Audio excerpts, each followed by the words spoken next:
અહીંયા ઘટાદાર લીમડાનું વૃક્ષ આવેલું છે અને એની નીચે જંગલી શાપીરની દરગાહ આવેલી છે. આ એક ખૂબ જ જૂનું અત્યંત પુરાણું મંદિર છે કે જે ભગવાન શિવલિંગ અત્યારે અહીંયા સ્થાપિત કરેલી છે.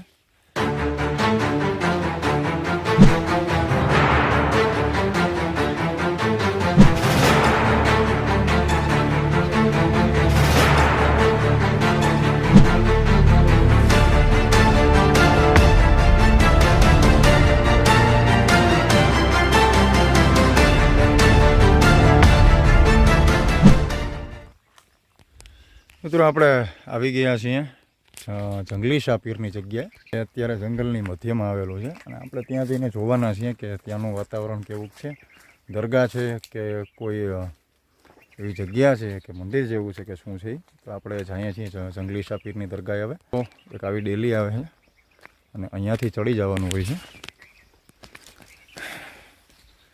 એક ડેલી ખોલી બીજી ડેલી આવી આવે છે. તો અહીંયાથી પણ આપણે અંદર એન્ટ્રી થઈ જવાનું છે અને અંદર દાખલ થતા ખુલ્લો પટ આવે છે મિત્રો. જે આ તમને ધજાઓને જે દેખાય છે એ જંગલી શાપીરની જગ્યા છે. આ ખેતર છે બાજુમાં. મિત્રો કોઈ અહીંયા અવર જવર ના હોવાથી આ થોડોક વેરાન જેવો લાગે છે. હવે આપણે ઉપર જઈને જોઈએ જંગલી શાપીરની દરગાહ છે કેવી છે અને તેનું વાતાવરણ કેવું છે.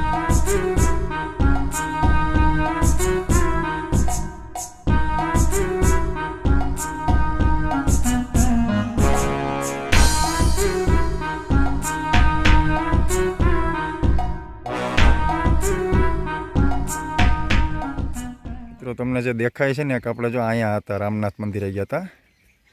અત્યારે ત્યાંથી આપણે જંગલમાં થઈ અને અહીંયા આવ્યા છીએ કે જે જંગલી શાપીરની દરગાહ તરીકે ઓળખાય છે. અને આપ જોઈ શકો છો મિત્રો, ખરેખર અદ્ભુત સ્થાન છે થોડું. મિત્રો અહીંયા દરગાહનો તમે નજારો જોઈ શકો છો. ખૂબ જ શાંતિવાળું વાતાવરણ છે. અહીંયા ઘટાદાર લીમડાનું વૃક્ષ આવેલું છે અને એની નીચે જંગલી શાપીરની દરગાહ આવેલી છે. ખૂબ જ આહલાદક વાતાવરણ છે. બાજુમાં પાણીની ડંકી પણ છે કે અહીંયા આવીને તમે હાથ પગ ધોઈ પાણી પી શકો અને તમારે જંગલ વિસ્તારમાં પાણીની સોર્સની જરૂર પડતી હોય તો ભરી પણ શકો. મિત્રો આ છે જંગલી શાપીરની દરગાહ.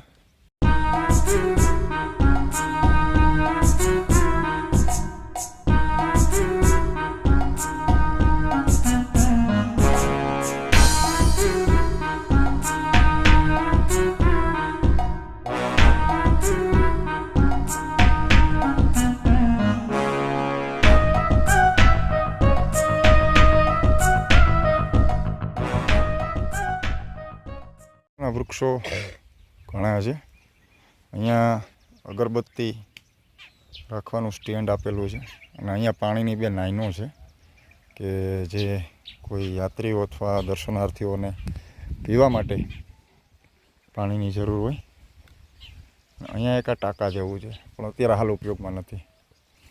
અને અહીંયા આપ જોઈ શકો છો મિત્રો કે જંગલી શાહ બાપુને ત્યાં લોબાન અગરબત્તી ચાલુ જ હોય છે. કોઈ પણ દર્શનાર્થી આવ્યાના અહીંયા લોબાન અગરબત્તી કરતા હોય છે.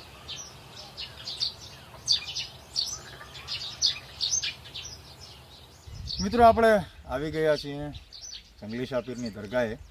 તો હવે આપણે એમના દર્શન કરી અને ત્યારબાદ એનો ઇતિહાસ અહીંયા ક્યાંય લેખ રૂપે મળે તો આપણે જોવાનો છે. કારણ કે અહીંયા કોઈ એવા પૂજારી નથી કે કોઈ એવા ફકીર નથી કે કોઈ એવા કોઈ વ્યક્તિ નથી અહીંયા કે જે આના વિશે માહિતી આપી શકે.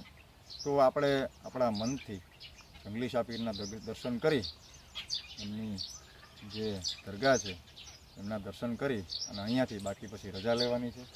અને મિત્રો મેં આવ્યા ત્યારે એક અહીંયા મંદિર જોયું છે ભોળાનાથ મહાદેવનું, એમના પણ દર્શન કરવા જશું. તો બન્યા રહેજો વિડીયોમાં.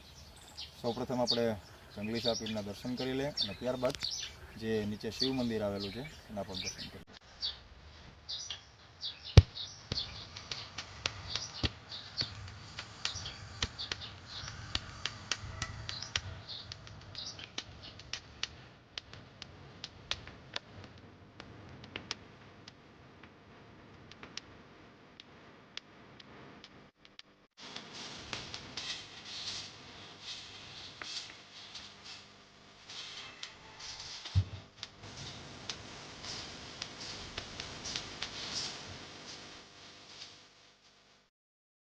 સુંદર પંખીઓનો અવાજ આવી રહ્યો છે મિત્રો. ખરેખર અહીંયાનું વાતાવરણ એકદમ શાંતિપૂર્ણ છે, મજા આવે એવું છે, માનસિક શાંતિ મળે છે આ વાતાવરણને જોઈને. અને તમે જોઈ શકો છો સંપૂર્ણ જંગલ વિસ્તાર છે. અને હવે અહીં નીચે શિવ મંદિર આવેલું છે, તો મિત્રો આપણે એની પણ મુલાકાત કરી આવીએ, એમના પણ દર્શન કરાવીએ. તો આવો મારી સાથે.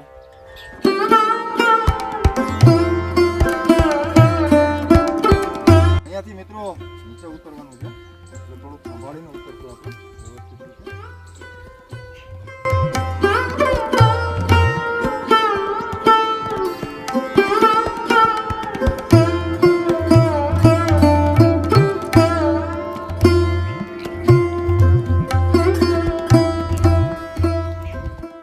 આપ જોઈ શકો છો અહીંયા એક ખૂબ જ જૂનું અત્યંત પુરાણું મંદિર છે કે જે ભગવાન શિવલિંગ અત્યારે અહીંયા સ્થાપિત કરેલી છે, આપ જોઈ રહ્યા છો.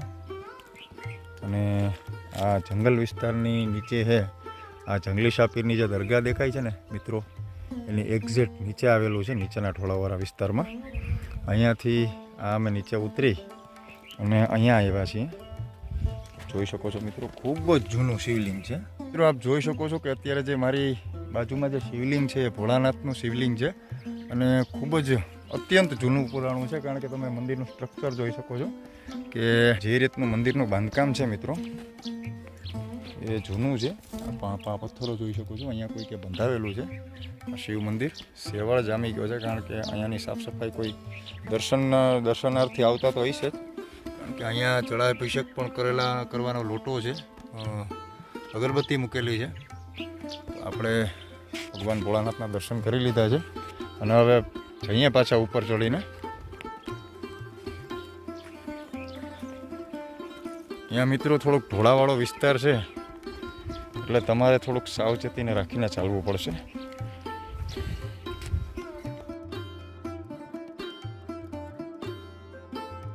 આ જે વ્હાઇટ કલરનું દેખાય છે ને એ પશુ પંખીડાઓને પીવા માટે પાણીની વ્યવસ્થા કરવામાં આવી છે. એ ખૂબ જ સારી બાબત કહેવાય. જંગલી સાપીરની દરગાહે તમે જોઈ શકો છો કે અહીંયા જે રીતનું વાતાવરણ છે મિત્રો, ઠેર ઠેર આવી પાણીની ભરેલી કુંડીઓ તમને જોવા મળશે કે પશુ પંખીડા અને પ્રાણીઓ એમને પીવાના પાણી માટે ક્યાંય દૂર ન જવું પડે. ખરેખર મિત્રો આ જગ્યા તમે જોઈ શકો છો, ઘટાદાર છાંયો છે દરગાહની ઉપર, કે અત્યારે અહીં માણસ આરામથી બેસી શકે ને, આરામથી બેસે તો એને મન માનસિક શાંતિ થઈ જાય.